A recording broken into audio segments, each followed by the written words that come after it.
Buenos días a todos.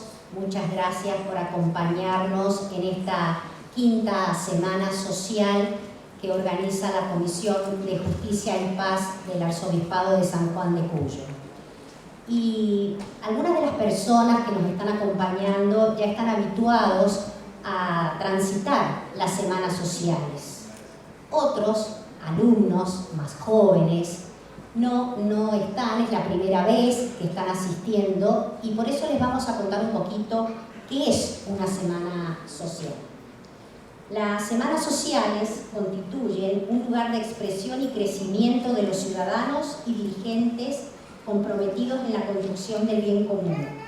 La iniciativa experimentada desde hace muchos años en diversos países, también en el nuestro, es un verdadero taller cultural en el que se comunican y se confrontan reflexiones y experiencias, se estudian los problemas emergentes y se proponen nuevas orientaciones operativas.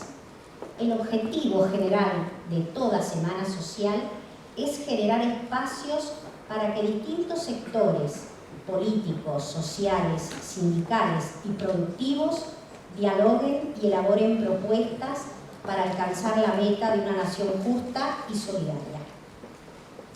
¿A quién está dirigida la semana social?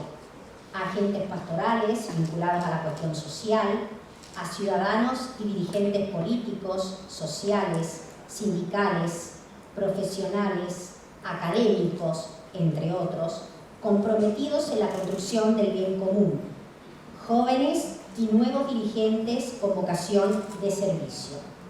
La propuesta intenta ser un instrumento que ayude a la focalización de ejes y temas prioritarios sobre los que pensamos que la ciudadanía sanjuanina puede dialogar para consensuar caminos de acción. En el mejor de los casos podrían traducirse en políticas de Estado con cierta permanencia en el tiempo. El desarrollo y los resultados de la semana social no se dirige a un gobernante o sector particular, sino a la sociedad toda. En síntesis, para concretar el desafío de una provincia que nos incluya a todos, hay muchas acciones y actitudes necesarias para ello, y es siempre también necesario promover y sostener el diálogo franco y sincero para la construcción de una cultura del encuentro. En esto consiste justamente el servicio que como equipo desde la Comisión de Justicia y Paz, guiados por nuestro Monseñor Jorge Lozano, pretendemos brindar. El servicio de oír a todos y de ayudar a que nos escuchemos para concretar los sueños. ¿Cuáles son las temáticas que se van a desarrollar en esta Semana Social? Comenzamos hoy con la disertación de la doctora Paola del Bosco, que es presidenta de la Academia Nacional de Educación, con su disertación ¿Es tiempo de impacto educativo en la Argentina? Y es cierto, debemos repensar la educación en nuestro país.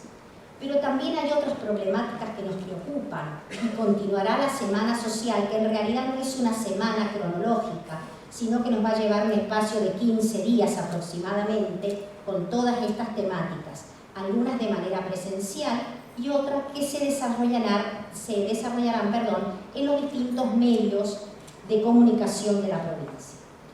Están referidas a personas con discapacidad, a consecuencias socioemocionales de la pandemia y la pobreza, el agua, la sequía histórica, el encuentro del diálogo ciudadano, libertad religiosa, donde nos acompañará como disertante el doctor Juan Navarro Floria, presidente del CALIR, del Consejo Argentino para la Libertad Religiosa, un conversatorio sobre alianzas territoriales para el desarrollo emprendedor, el emprendedurismo colaborativo para una economía más humana, compromiso con poblaciones infanto-juveniles vulnerables, trabajo y dignidad humana, cambios de paradigma en la administración de justicia y justicia restaurativa. Todos estos paneles con destacadas personalidades en cada una de estas temáticas. Y para finalizar, ya dar lugar a la señora Ministro de Educación, hemos hecho algunas reflexiones en relación hacia un pacto educativo en la Argentina y en nuestra provincia, nuestra querida provincia de San Juan. Hay quienes pueden pensar que ocuparnos de la educación en la Argentina no está en la línea de prioridades, sobre todo si consideramos la coyuntura sociopolítica que vivimos en estos días, la que debe enfrentar urgentes demandas en varios frentes. Quizás la más importante es el angustiante número de pobres e indigentes. No obstante, consideramos que los tiempos para revertir urgencias no son los mismos a los de la educación, cuanto más si escuchamos autorizadas voces del medio docente y académico, quienes han augurado que si comenzamos hoy, los frutos pueden esperarse dentro de 10 o 15 años. En los procesos educativos, las personas del educando deben ocupar el centro y por eso no son comparables a los tiempos de la economía, la agricultura, la industria o el comercio. Exigen perseverancia, creatividad y una continua atención a cada individuo. Es una profesión casi artesanal que dignifica el espíritu humano, donde la pasión y la alegría que causa la transmisión de saberes y la siembra cultural no pueden estar ausentes. Es necesario que abordemos con previsión y seriedad los temas importantes. Pensemos en soluciones integrales, con una mirada amplia, por encima de las contingencias, sin dejar de atender simultáneamente las urgencias sociales que comprometen la vida de los débiles, como son la alimentación, la salud, el trabajo, el hábitat y la casa. No podemos atribuir a la pandemia esta tragedia educativa que estamos atravesando, ni tampoco a los crueles índices de pobreza que conocemos, cuando todos intuimos que hay algo estructural en el sistema educativo argentino que causa una injusta desigualdad. Es por eso que desde la Comisión de Justicia y Paz proponemos un encuentro amplio desde esta, la tierra sarmientina, en un espacio donde podamos reunirnos todos los que valoramos a la educación como prioridad, los que creemos en la escucha, el diálogo y el respeto por las experiencias compartidas, que superen barreras, prejuicios y grietas para dar lugar a las ideas y al pensamiento creativo, los que sostenemos que la obra educativa merece el mejor de los esfuerzos para encontrar caminos de consenso y compromiso, los que apostamos a la esperanza de consolidar nuevos caminos de cultura, ciencia, verdad, bondad y belleza. Nuestra nación cultivó estos saberes en su historia y conforman una base sólida para pensar e imaginarnos un nuevo tiempo promisorio para quienes compartimos los ideales y sueños de San Martín, Belgrano y Sarmiento. Nos motiva el lanzamiento del Pacto Educativo Global que el Papa Francisco como educador ha dado a conocer en septiembre del 19. Ahí nos anima a unir los esfuerzos por una alianza educativa amplia para formar personas maduras, capaces de superar fragmentaciones y contraposiciones y reconstruir el tejido de las relaciones por una humanidad más fraterna. Nos entusiasma la idea de emprender un camino juntos, donde la amistad social dé lugar a la acción propositiva y confiada. Abre la educación hacia una planificación a largo plazo, que no se detenga en lo estático de las condiciones. De este modo tendremos personas abiertas, responsables, disponibles para encontrar el tiempo para la escucha, el diálogo y la reflexión. Nos anima la esperanza de alcanzar consensos. Propiciamos la realización, a partir de hoy, de círculos de discusión, reuniendo a distintos actores, maestros de aula de nivel inicial y primario, profesores de nivel secundario, institutos de formación docente, universidades, funcionarios del área educativa, exfuncionarios, diputados de la Comisión de Educación de la Cámara Legislativa, representantes del ámbito académico, de los trabajadores, de empresarios, de organizaciones de la sociedad civil, de otras confesiones religiosas e incluyendo todas las instituciones educativas de gestión estatal y privada, confesionales y no confesionales. Todos estamos llamados para hacer aportes pensando en la educación argentina a largo plazo. Empecemos pues por casa. Estamos todos invitados. Muchas gracias. Sabemos que uno de los espacios, de los ámbitos más golpeados por la pandemia ha sido sin duda el ámbito educativo. Esto nos ha mostrado, por un lado, la brecha digital y la enorme disparidad entre quienes tienen acceso a Internet, quienes tienen algún tipo de tecnología para poder seguir el proceso educativo y quienes no lo pudieron tener. Ciertamente se han hecho esfuerzos muy importantes desde algunas comunidades educativas por distribuir material impreso, por hacer que niños, niñas, adolescentes, jóvenes no se desprendieran del sistema educativo. Pero también es cierto que estos esfuerzos no han sido suficientes. Vivimos en la Argentina un tiempo convulsionado, donde la educación no está en los primeros planos de la preocupación de la sociedad y cuando aparece es por cuestiones ajenas a lo que es el mismo proceso educativo. Por eso, desde la Comisión Arquidiocesana de Justicia y Paz, fue madurando la idea de que en esta Semana Social la educación ocupara un lugar importante. Estamos queriendo impulsar en las tierras de Sarmiento el Pacto Educativo Global, una convocatoria que nos hace el Papa Francisco, sabiendo que la educación es responsabilidad de toda la sociedad, no solo de algunas personas o de funcionarios o del ámbito docente.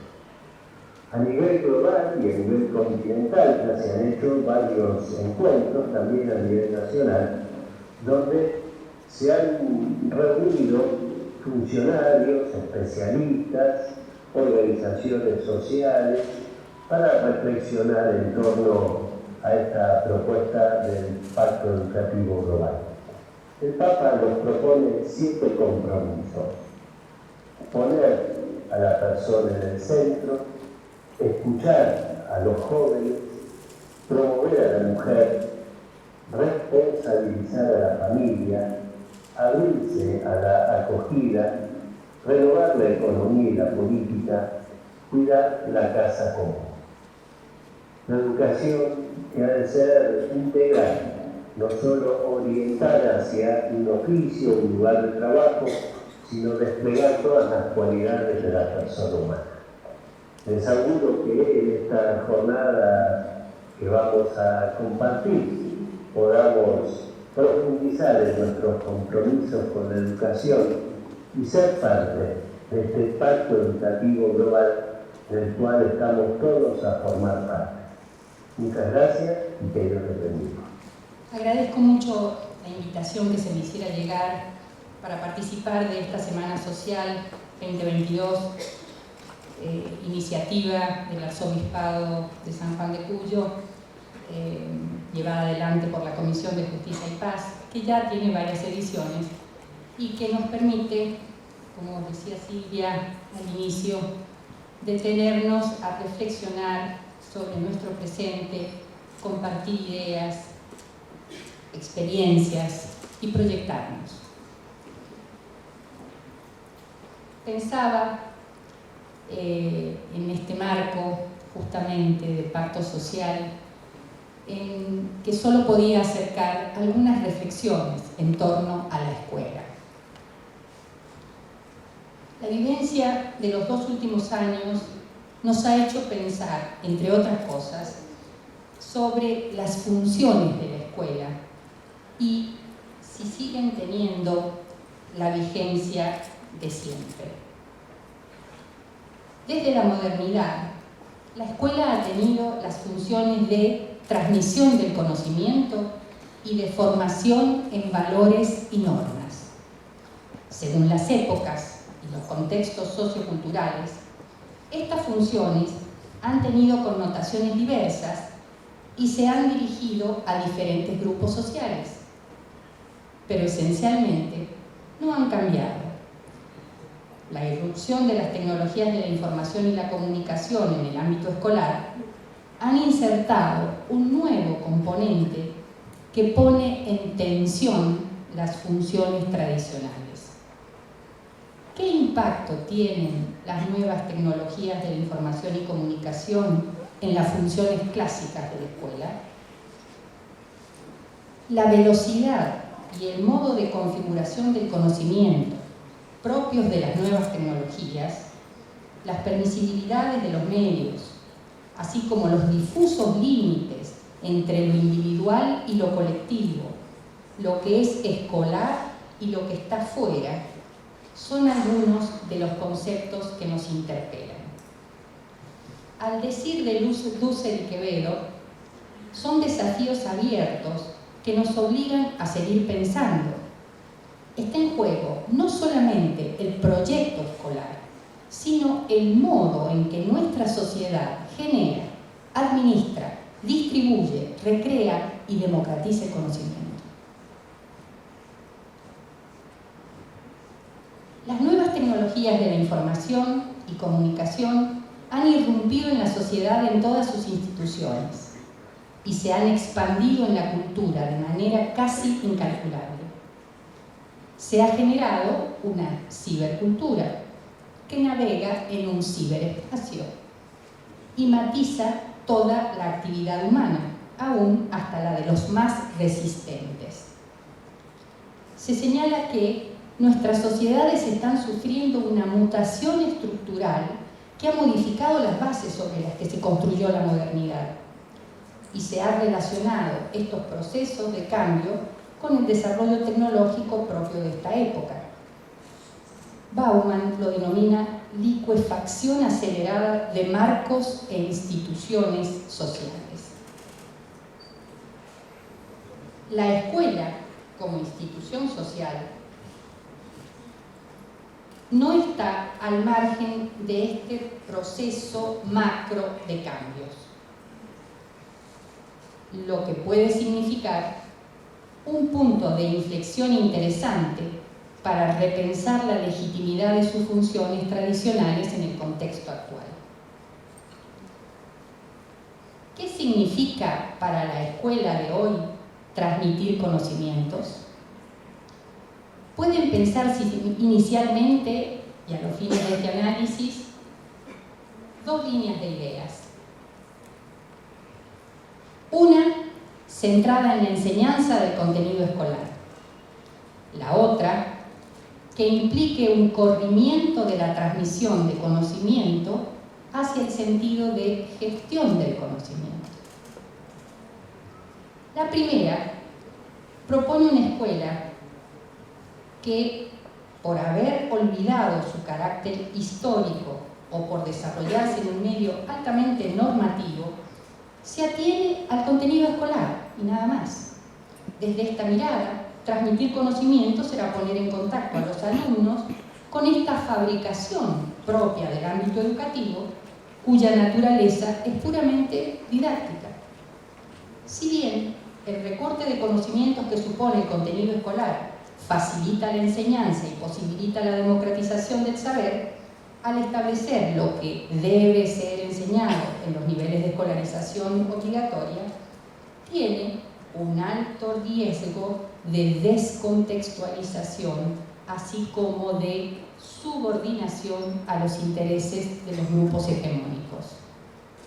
En esta escuela, las TIC pueden asumirse como meros artefactos técnicos, facilitadores de los procesos de enseñanza y aprendizaje, que permiten dinamizar la clase y, por lo tanto, muy buenos a la hora de diseñar estrategias metodológicas. El lugar del docente, en este sentido, es central para garantizar que el recorte de conocimientos que se enseña en la escuela sea una reproducción del saber disciplinar, lo que entraña también una concepción de autoridad ligada al manejo epistémico. El docente debe dosificar el conocimiento para que el alumno vaya ingresando paulatinamente en ese mundo desconocido hasta su escolarización. La segunda idea sugiere desplazar el sentido de la transmisión de conocimientos al de gestión del conocimiento. Imaginar que hay un espacio privilegiado y personas elegidas para transferir el conocimiento significativo para una sociedad resulta anacrónico. En un mundo en el que el individuo común ve atravesada su cotidianidad por las nuevas tecnologías de la información y comunicación, la búsqueda del conocimiento no se limita a un solo ámbito. Si a esto se suman las permisibilidades, las múltiples formas y combinaciones que posibilitan los medios digitales, la persona puede vincularse con el saber, desarrollando a la vez variedad de habilidades intelectuales. Hoy, los alumnos que recibimos son falsos principiantes en una serie de saberes en los que antes nosotros, los docentes, los introducíamos. Las nuevas tecnologías han generado diferentes modos de abordaje y apropiación del conocimiento y un cambio aún mayor, el del conocimiento como saber colectivo, público. Conceptos como el de intercreatividad, inteligencia colectiva, arquitectura de la participación, entre otros, nos hablan de un conocimiento abierto, de construcción colaborativa y horizontal. ¿Tiene lugar la escuela en este contexto? ¿Cuál es el papel del docente? Claro que sí. Tanto la escuela como el docente tienen un sitio de privilegio en el panorama de la sociedad del conocimiento, pero que es diferente del que han estado habituados. Correrse de la transmisión y del lugar del saber requiere redefinir esta función clásica de la escuela. Proponemos el concepto de gestión del conocimiento en el sentido de generar las competencias que involucren la transferencia, la producción, la transformación y el uso del conocimiento. La escuela no tiene la suma del saber humano acumulado y esa idea ya no tiene cabida en la actualidad, pero sí puede guiar los procesos de apropiación del conocimiento de los alumnos, creando las condiciones que hagan posible el aprendizaje autónomo y crítico necesario para integrarse armónicamente en un mundo en constante cambio. Respecto de la segunda función clásica, la escuela ha constituido durante siglos para la sociedad la institución en la que se continuaba y donde se complementaba la educación familiar, particularmente en lo que a valores se refería. La formación moral de niños y jóvenes fue, desde los inicios de las primeras escuelas, una preocupación constante. Esta función no se ha cuestionado, aunque haya tenido una marcada variabilidad, producto de las concepciones e intereses ideológicos, económicos y políticos de los grupos de poder que fijan esos valores, adoctrinamiento ideológico y control social, o simplemente aprendizaje del rol social con la consiguiente búsqueda, en ambos casos, de legitimación.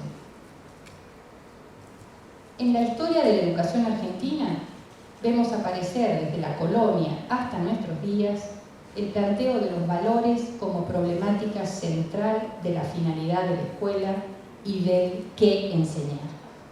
Así se fueron sucediendo conceptos tales como escuelas de la patria y escuelas del rey, conservador y liberal, educación popular y educación de élites, religiosa y laica, entre otros.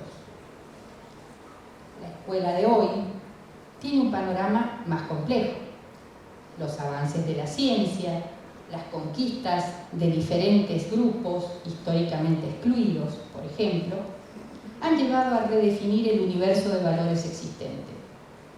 La escuela debe formar al ciudadano para la democracia, que respete la vida y el medio ambiente, que integre y no excluya, que desarrolle actitudes de solidaridad para con el prójimo y tolerancia frente a la diversidad de creencias e ideologías, por mencionar algunos. En la complejidad ya presente emergen los medios tecnológicos y con ellos una plataforma prácticamente inmanejable como es la World Wide Web, con una propuesta a la carta para el usuario, tanto de conocimientos como de información. En este menú están incluidos los valores, solo que en este caso la selección corre por cuenta de quien maneje la web. Si respecto de la transmisión de conocimientos, estas tecnologías desarticularon los límites entre el adentro y el afuera del saber escolar, este impacto es aún más notable en relación con los valores y normas. Entonces, ¿cuál es el currículum posible? ¿Cómo se construirá el currículum real? ¿Qué será lo oculto, lo manifestado de los docentes o lo no declarado por los alumnos? Y ante esta dificultad de homogeneizar el conocimiento sobre valores, ¿cómo se controlan los procesos de aprendizaje? ¿Y en qué consistirán los procesos de evaluación? ¿Cómo se inserta en el aula, en el grupo clase, los conocimientos productos de la exploración individual extraclase? ¿Puede la escuela, entonces, seguir formando en valores y normas? ¿O esta función sufre de obsolescencia? Creemos que la escuela puede y debe continuar con esta función que la sociedad le encomendó desde sus inicios. Pero es evidente que debemos repensar las normas y valores surgidos de su estructura organizacional tradicional. Nos quedan más preguntas que certezas. Sin embargo, pensamos que la atención que sufren las funciones de transmisión de conocimientos y formación en valores y normas no son más que parte de un todo cuestionado. Es la escuela la que se ve interrogada por nuevas prácticas que tienen una pregnancia y una extensión inéditas y que moldean buena parte de los comportamientos y sensibilidades actuales y frente a las cuales muchas veces la escuela se muestra desorientada y no sabe cómo reaccionar. Deberíamos preguntarnos cuánto la escuela está entrampada entre reproducción y transformación y cómo cumple una de sus funciones sociales primordiales, como es la de posibilitar que los alumnos comprendan y participen con una visión crítica de su cultura para poder ser actores del cambio social. La escuela puede asumir plenamente sus funciones, aceptando el desafío de resignificar su lugar en un mundo en el que la permanencia es el cambio. Transitar desde la gestión educativa provincial este escenario pospandémico nos obliga a reflexionar sobre las deudas y retos de la educación, ya que una educación equitativa es aquella que está al servicio de los que atiende, es decir, que hace posible que todas y todos los estudiantes puedan verdaderamente aprovecharla. Está en nosotros, como gestores de la educación, propiciar los medios posibles, materiales y simbólicos para promoverla. Porque el mejoramiento de la calidad educativa es un proceso multidimensional que implica un avance en diversos planos y debemos analizarlo en relación a las condiciones sociales, políticas, económicas y culturales que enmarcan nuestro sistema educativo.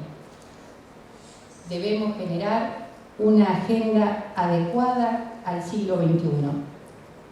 pero esta labor solo será posible si participamos en su elaboración los diferentes actores sociales involucrados en la formación de infancias, adolescencias y juventudes. Quiero terminar con un homenaje a la escuela y a la familia, socias indisolubles en los procesos educativos.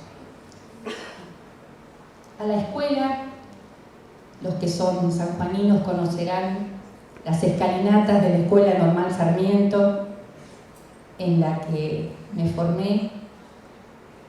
Allí esta foto es de alrededor de los años 60. Alumnas del quinto año próximas a ser maestras, alumnas y alumnos. Y a la familia decía, porque la profesora que está por allí, por el medio, es Antonio Moncho de Trincado, mi madre, que desplegó su vida en pos de la educación de esta provincia, y en ella vaya el homenaje a todos los docentes sanjuaninos que asumen el desafío cotidiano de las aulas. Muchas gracias. Muy buenos días para todos, querido vicegobernador, muchas gracias por acompañarnos. Señora senadora nacional, señores diputados y diputadas nacionales, señores diputados provinciales, señores ministros, secretarios y directores del Poder Ejecutivo Provincial, el Monseñor Jorge Lozano, a las autoridades eclesiásticas acá presentes, muchas gracias por acompañarnos, a quienes integran la Comisión de Justicia y Paz, a las autoridades de la Universidad Católica de Cuyo, a los docentes, alumnos, sanjuaninos, sanjuaninas y muy especialmente a la doctora Del Bosco, presidenta de la Academia Nacional de Educación. Muchas gracias, doctora, por acompañarnos. Bienvenida a la provincia de San Juan. Muy breves palabras. Primero, de agradecimiento a nuestra iglesia por la convocatoria esta semana social, en donde no es ni más ni menos que la posibilidad que tenemos los sanjuaninos de poder discutir a la luz del Evangelio cuáles son los problemas que atraviesan a la sociedad sanjuanina en este caso. Leí atentamente las palabras de apertura de la Semana Social de la Iglesia en el orden nacional a cargo de Monseñor Ojea, y él mismo reflexionaba sobre la irrupción en la humanidad de dos factores que han cambiado el presente y el futuro de cada uno de los que habitamos en cada uno de los continentes, países, provincias, municipios. Uno fue el contexto de pandemia y lo que eso significó. Al principio se pensaba que solamente los resultados negativos de la pandemia iban a impactar directamente en los indicadores de salud. Y con el correr del tiempo nos dimos cuenta que el impacto fue ahí muy fuerte, con personas que hasta perdieron la vida. Pero también lo hizo en otros sectores, como por ejemplo la economía o como por ejemplo la educación. Monseñor Ojea reflexionaba también en esa apertura de que casi inmediatamente a la conclusión, entre comillas, de la pandemia vino la guerra y nos expuso la forma más individualista de mirar el mundo y la sociedad. Y él proponía en ese momento, en esas palabras de apertura, algunas herramientas de cómo salir de las consecuencias que estos dos factores habían dejado no solamente a Argentina, sino al mundo entero. Y proponía un diálogo intergeneracional. A sus ojos, la humanidad, el país, y yo incorporo la provincia, encuentra adultos en soledad y jóvenes con desesperanza. Él propone un profundo encuentro entre las distintas franjas etarias que componen una sociedad, para alcanzar un solo objetivo, que es la dignidad de poder vivir como cada uno de nosotros nos merecemos. Y agrega algo más: la dignidad del trabajo para cada uno de los integrantes de una sociedad. Yo, con muchísima humildad, habla de la sindicalización, habla de las condiciones laborables, habla del trabajo remunerado, habla de la formalización del trabajo. Y me parece que estos dos factores, que el propio Monseñor hacía referencia, deben ser mirados, el diálogo y el trabajo, desde la perspectiva educativa. Es necesario, previo a todo esto, para poder hablar y para poder trabajar, que la educación haya estado presente en los inicios de los días de la vida de una persona. Aplaudo que la Semana Social de la Iglesia haya iniciado hablando de educación en la tierra de Sarmiento.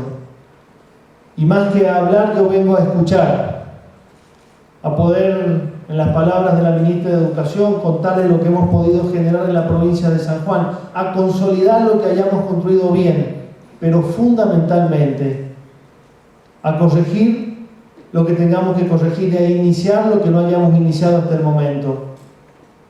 Creo que una sociedad solo se construye sobre la base de la educación, como aporte extraeducativo, pero con impacto directo en la educación. Podemos decir que los sanjuaninos, y no solo un gobierno, sería insuficiente e insignificante. Hemos determinado un punto de partida para todos nuestros chicos: el programa 1000 días y ese acompañamiento educativo, alimentario, para las mamás que se detecten embarazadas en los distintos centros de salud de nuestra provincia, implica un punto de partida igualitario para quienes van a recibir educación, para que puedan recibirla con absoluta integridad. Muchas gracias a la Iglesia, a mi Iglesia, a la Comisión de Justicia y Paz, a la Universidad Católica por esta convocatoria. Estos ámbitos sirven para discutir, entendiendo que la discusión debe ser el principio de los grandes acuerdos que una sociedad necesita. Muchas gracias a todos.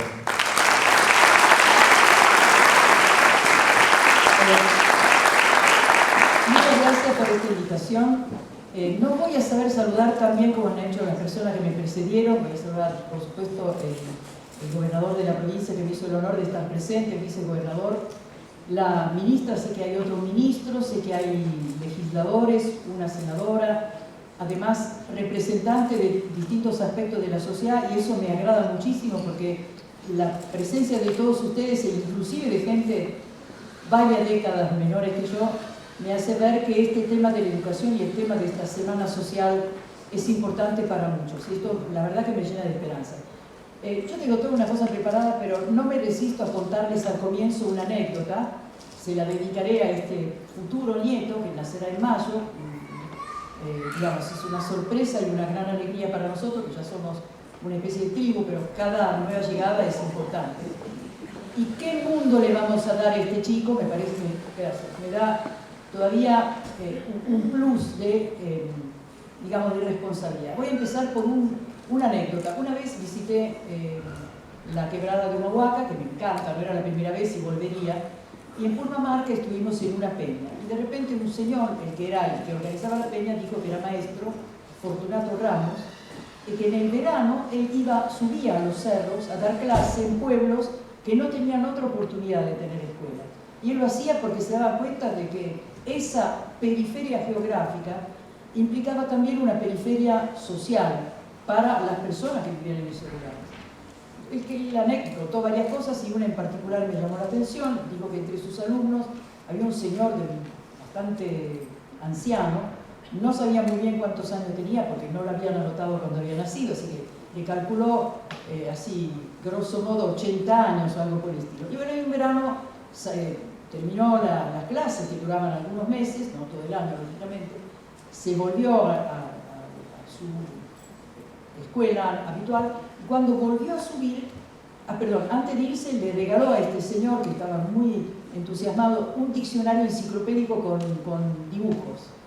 Lo miraba siempre con gran detenimiento y con, no sé cómo decir, con aspiración. Entonces, antes de irse se lo regaló, cosa que le pareció extraordinaria que lo hizo. La vez siguiente sube y se encuentra con el señor de 80 años con un pañuelo que le vendaba la cara, y entonces le preguntó, ¿pero qué le anda pasando? Dice, se me han infectado los incisivos superiores.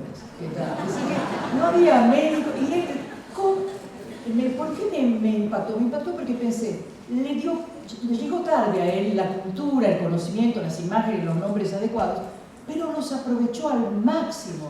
Entonces, ¿cuántas personas están esperando que nosotros, los adultos a cargo, lleguemos hasta ellos cuando son chicos, hasta ellos cuando son intermedios, hasta ellos cuando tengan ganas de aprender? Así que el gran desafío de la educación tiene que ver con eso, con el ejercicio de parte nuestra, adultos a cargo, de una responsabilidad. Y aquí viene, prometo, el único elemento filosófico con que los voy a molestar en el día de hoy. Leí una descripción extraordinaria de un filósofo, miembro del Instituto de Investigación de Frankfurt, de donde salió, por ejemplo, Hannah Arendt, era amigo de Hannah Arendt.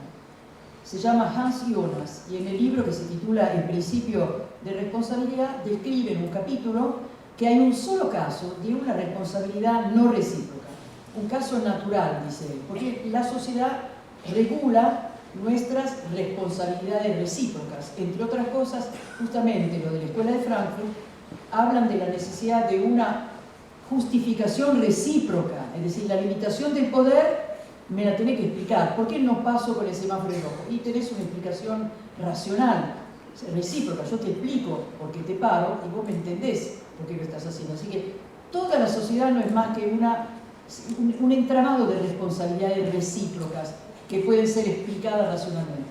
Pero hay un caso excepcional. El ejemplo que da Hans Jonas es la paternidad, pero podemos extenderlo. Es la relación entre los que ya nacieron, aprendieron y ejercen su adultez y los que vienen después, que además los hemos evocado nosotros. Capaz que no sea uno a uno, pero quiero decir, la nueva generación que viene a este escenario en el cual nosotros ya ocupamos el lugar, y entonces tienen derecho a que les expliquemos de qué se trata. Tienen derecho, porque son seres vivos y son los que nos reemplazan en el camino de la vida.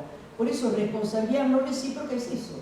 Somos responsables por allanarles el camino de la mejor manera posible y por expandir sus capacidades, que entre otras cosas nosotros tenemos que detectar. Porque una parte de la paternidad y maternidad y de la educación en el aula es el reconocimiento de los talentos que cada persona trae al mundo y que muchas veces no conocen, salvo a través de la mirada del que sí se la descubre, porque todo eso es fruto de un alumbramiento de talentos que se hace en esta forma dialógica que es propia de la educación. Entonces, les agradezco su presencia. Voy a hablar en particular del Pacto Educativo Global propuesto por el Papa Francisco en 2019, en septiembre de 2019, retomado ahora y que será relanzado para que nosotros seamos los protagonistas de ese pacto, es decir, quienes asumen la responsabilidad no recíproca de que para la nueva generación haya un espacio educativo que sirva para eso, para que cada uno sea lo que debe ser, es decir, para desarrollar al máximo sus capacidades y para, ¿cómo se dice?, invitarnos a ser protagonistas de la historia, no espectadores pasivos, sino al revés, personas con capacidad. Y le quiero decir que esta movida ya tiene un montón de efectos, porque hay un montón de iniciativas, hay ONGs que se han generado alrededor de la educación, y hay muchas personas con ideas que quieren darle, digamos, fermento a todo eso. Yo copié en la primera lámina el artículo 26 de la Declaración Universal de Derechos Humanos para recordar que el 10 de diciembre de 1948, cuando el mundo había salido de dos tremendas guerras mundiales, que dejaron un saldo de más de 70 millones de muertos, que lamentablemente siguieron después con otros millones de muertos en otros lados por otras razones, pero los países que en ese momento formaban parte de Naciones Unidas y otros que se añadieron después, firmaron por unanimidad una serie de 29 artículos El número 26 es el que se refiere a educación, lo tienen ahí, no vale la pena que yo se lo lea, pero sí es un recordatorio de esta responsabilidad no recíproca. Si la persona nueva tiene derecho, es porque alguien se lo tiene que reconocer. Solo tener derecho no te lo hace llenar, digamos, ¿no? Hace falta de este lado la asunción de una responsabilidad. O, como decía Simone Weil, esta gran filósofa francesa que murió durante la Segunda Guerra Mundial, hay que sentir la obligación frente a este derecho, porque si nadie siente obligación, el derecho no se cumple, ¿no? Y la obligación es una palabra que nos resulta desagradable porque pensamos en la coerción, pero si uno entiende su etimología, me parece inspiradora, porque obligare significa estar ligado al que tenemos enfrente. Bueno, esa es la relación del adulto a cargo frente a la gente que se educa. Siente que está ligado. Es más, necesita ver en ellos la esperanza del futuro y no solamente defectos o escandalizarse por el modo en que se visten, se mueven, ¿no? Sino al revés, descubrir ahí cuáles son los elementos que van a encontrar desarrollo porque ellos tienen derecho a ser educados.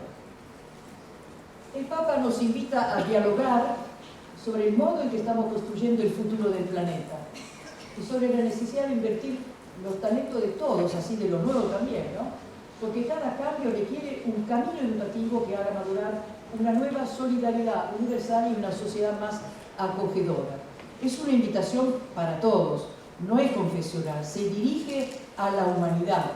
Así que lo que dije antes de la responsabilidad no recíproca, como ven, se puede aplicar realmente a todos los ámbitos. De hecho, ya sucede. En algunos casos se trata de un entrenamiento para que esa pequeña sociedad tenga a quien reemplace a lo que lentamente se envejece, no se van. Pero si la educación tiene un ámbito más amplio, es porque se dedica a la humanidad entera de cada una de esas personas que está educando.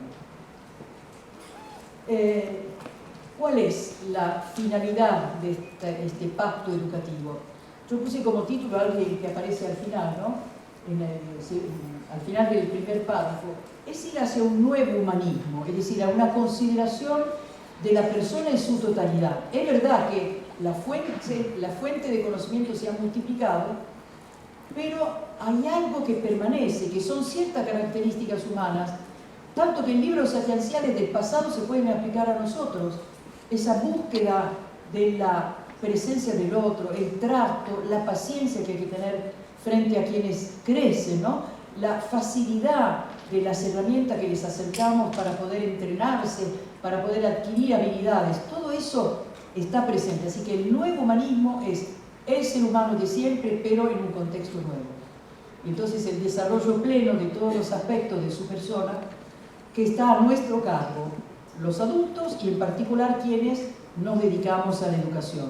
Por otra parte, el que pise el aula sabe que cada día de clase significa también un aprendizaje para nosotros, ¿no? Cómo decir mejor las cosas, cómo intervenir sin irritar, cómo permitir que ciertos contenidos difíciles se fragmenten en las porciones justas para ser aprendido, pero sin disminuir su grado de complejidad. El aula nos hace aprender. Yo creo que puedo afirmar, así enfáticamente, que cada día en el aula propiciamos un encuentro con las personas que tenemos enfrente. Y no simplemente apretamos el botón de la mecánica con la cual el que sabe tira una catarata de conocimientos hacia lo que es su público. Así que fomentar el encuentro es fomentar un nuevo humanismo. Es cansador, por supuesto, pero es lo que más motiva. Si mis alumnos se van del aula, y ahora, bueno, no estoy dando clases en secundaria como ha sucedido en un periodo, sino a alumnos universitarios y de posgrado, pero la idea del encuentro significa que ahí, le cuento cómo entré en un aula de chicos distraídos, cada uno pelando su celular. Me acuerdo que era el 8 de septiembre, me dijo, chicos, tengo algo importantísimo que decirles. Hoy, 8 de septiembre 2022, será la última vez que lo vivan, y le quedan 12 horas y media para vivirlo. Se quedaban muy preocupados. Por supuesto, obtuve su atención, hasta que uno de ellos se dio cuenta que todos los días es la última vez que los vivimos. Pero bueno, no deja de tener algo de dramatismo. Quiero llenar este tiempo que me ha sido dado de una manera inteligente, de una manera generosa, de una manera solidaria, plenamente humana, que sea ocasión para otros de experiencias positivas. Esto es el encuentro en el aula. Y por otra parte, lo entiendo solo si tengo a alguien enfrente que está queriendo crecer y que necesita de mi palabra algo que sirva para su vida, y no simplemente la descarga de contenidos. ¿A qué nos invita el Papa? A promover e impulsar un pacto educativo común, dinámica que dé sentido a la historia, la transforma en modo positivo. Apelo a las personalidades públicas que a nivel mundial ocupan cargos de responsabilidad y se preocupan por el futuro de las nuevas generaciones. Es verdad lo que sí he dicho antes de yo tomar la palabra, que el tema de educación en la Argentina no es una prioridad. En una encuesta que hizo la Universidad de San Andrés apareció en 9º lugar, precedido por supuesto por todo lo que nos acongoja como inseguridad, inflación, desocupación, etc. 9º lugar. Y les pregunto a los políticos cuánto les importa, ¿no? Bueno, sí, a todos les importa teóricamente, pero se sabe que el resultado de una educación que mejoró no lo recoge el que promueve esa modificación, sino otros.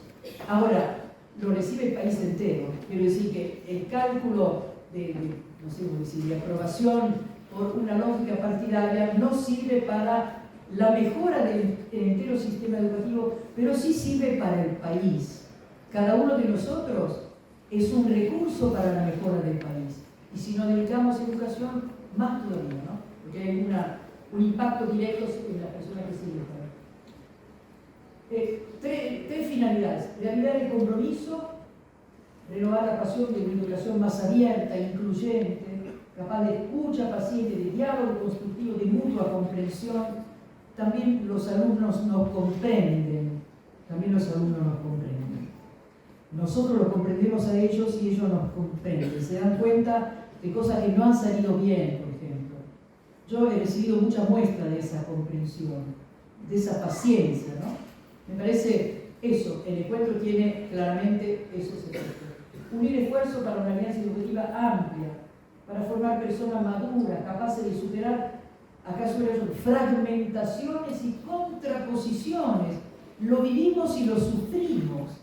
Qué difícil construir en nosotros, aceptando las diferencias, los distintos puntos de vista para que se sumen, y no buscando el poder a través de esa división, ¿no? Una alianza entre los habitantes de la tierra y la casa común. Bien, aquí viene como se dice, una alusión interesante, que es que hoy, cuando se contrapone conservadurismo y progresismo, en el fondo caemos en una falacia. Porque hoy lo progresista, lo que implica un progreso, es conservar la naturaleza prístina. Y si se ha arruinado por intervención humana poco inteligente y poco prudente, hay que volver a producir naturaleza, es decir, devolver en cuestiones de flora y fauna lo que hacía falta para permitir la diversidad biológica que nos hace falta en nuestra vida. Lo estamos entendiendo ahora. La nueva generación lo entiende mejor que nosotros. El único problema es que juntamos este deseo de protección de la naturaleza, así como nos ha sido dada, para los creyentes nos ha sido dada de la mano de Dios, y para todos nos ha sido dada para la vida de la humanidad, la ponemos junto con una fiebre consumista, cuando el camino de la conservación implica también la austeridad, es decir, un uso prudente de los bienes, pensando en la responsabilidad que tenemos hacia la siguiente generación, de dejarles un planeta habitable. Esto forma parte del cuidado de la casa común. Todo esto ya lo dijo Monseñor Lozano, así que yo lo salteo, casa común. Y paso esto sería como el set contra, todo eso es muy bueno, pero ¿qué pasó? ¿Qué nos pasó como país? Las pruebas a aprender del 2021, con los 2 años de este gran experimento mundial de la pandemia, dejaron una huella tremenda, ¿no? Sabemos que hay el 50% de los menores de 14 años que forman parte de los pobres, y en ese 50% solo el 35% tiene resultados educativos y, el 35% tiene resultados razonables, el 15% tiene resultados razonables. Es decir, la pobreza se intensifica cuando la educación no compensa las diferencias iniciales.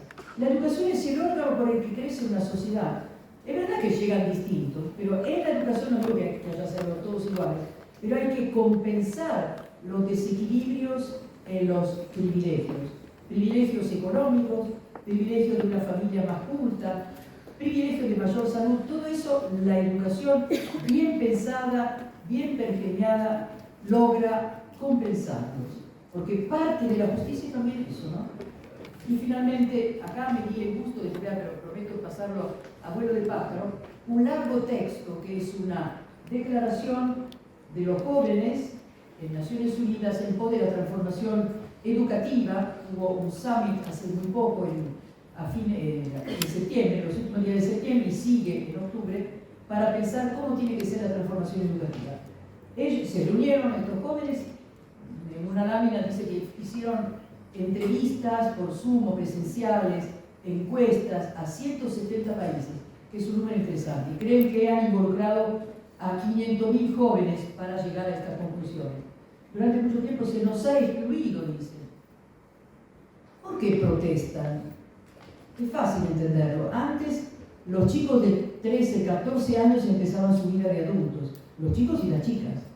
Hoy día se prolonga el periodo escolar porque hay más conocimientos y entonces hace falta que sepan más cosas, así que el periodo se alargó. Antes era la escuela primaria, bueno, después en Italia hay una escuela que se llama escuela media, que fue la primera obligatoria después del elemental, los chicos salían con 13 años, y ahora añadimos los 5 años de secundaria. Hay más conocimientos que ofrecer, más entrenamiento, más habilidades a desarrollar. Por lo tanto, lo que protestan son ya adultos. Le decimos adolescentes, pero la palabra significa adultecentes, son quienes se están haciendo adultos. Por eso quieren poder decirnos qué necesitan. Ahí reclaman y se entiende. Bueno, esto pasa en las escuelas ocupadas, que aclaro que no apruebo la ocupación, pero entiendo que es la voz de los jóvenes que se están haciendo adultos que quieren contar. Se nos ha excluido en forma simbólica. El objetivo de transformar la educación, exigimos que se escuchen nuestras voces, que se tengan en cuenta nuestras experiencias, que se atiendan nuestras demandas, que se reconozca nuestra labor, liderazgo, capacidad de acción. Una vez en un colegio, en mi clase durante 12 años, en secundario, los chicos de secundaria inventaron un cuestionario que era para ver cuánto los adultos a cargo sabíamos de su mundo, y no sabíamos casi nada. Yo creo que acerté con Papo Napolitano, qué sé yo, me dieron el apodo y yo lo sabía porque en mi casa tocaban todo el tiempo, así que me anoté un punto. Pero todo lo que me preguntaban, no tenía idea quién era el pionero de los Rolling Stones, no tenía ni idea. Entonces era como su cultura, como diciendo, usted nos pregunta la cultura de ustedes, y nosotros le preguntamos, pero lo hicieron simpáticamente, no para hacernos sentir mal. Hay que escucharlos, hay que escuchar sus ocurrencias, ¿no? Si están bien hechas, si no son insultantes, bienvenidos, es la otra parte del mundo, y uno se va alejando de ese bueno, acá veo gente joven, así que no solo ustedes, sino yo, y en el fondo que estén tomando algo de protagonismo lo tenemos que festejar. Que quieran ser escuchados quiere decir que quieren ser adultos, que no se refugian en una infancia o una adolescencia perpetuas. Y hay muchos adultos que siguen siendo adolescentes, quiere decir que no se hacen cargo, que no son protagonistas, que no buscan cuáles son los cambios positivos, cuáles son las modificaciones en su corazón para que esto sea un mundo vivible. Le paso rápido láminas. No esperamos ninguna invitación para transformar, dice. Promovemos y generamos cambios, se ha autoconvocado. Si los adultos a cargo no los llaman, ellos van a ver. Bueno, acá nombran algunos elementos fuertes, por ejemplo, los objetivos de desarrollo sustentable. Primero, los objetivos de desarrollo del nuevo milenio, que fueron en 2015, hasta 2015, mencionaban en segundo lugar el tema de educación.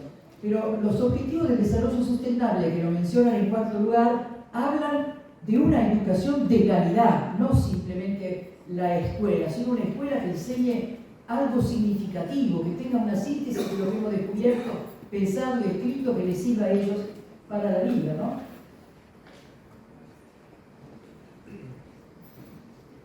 Bueno, la primera de su género, nosotros, el resultado de un amplio proyecto, ya se lo dije, 170 países, vamos rápido, se preocupan de los excluidos, son la voz de los grupos excluidos, buscan una mayor inclusión, exigen y hacen 25 exigencias. Yo copié algunas. que los responsables de la toma de decisiones que inviertan en la seguridad social para proteger la trayectoria educativa de todos los niños y la juventud, especialmente las niñas y jóvenes, la juventud refugiada, con discapacidades, la juventud indígena. Abren los ojos, no simplemente repiten, ven quién quedó fuera del sistema. Y no lo piden a nosotros, Responsable de toma de decisiones, mejorar la calidad de educación en todos los niveles, incluyendo la ampliación del apoyo a la educación gratuita, proporcionando mayor apoyo al aprendizaje básico para garantizar que todos reciban lo que les hace falta para crecer. Está bueno el reclamo. Una más, aquí, llamamiento responsable de toma de decisiones para que reconozcan y inviertan en organizaciones y programas de educación no formal, no solo la escuela, otros ámbitos que también son de crecimiento. Yo visité en Medellín, una ciudad tan golpeada, esas famosas escuelas parque, y había un ámbito de la escuela parque que era de educación no formal para adultos que habían salido tempranamente del sistema educativo, pero que querían conocer educación no formal, lo reclaman, tiene razón.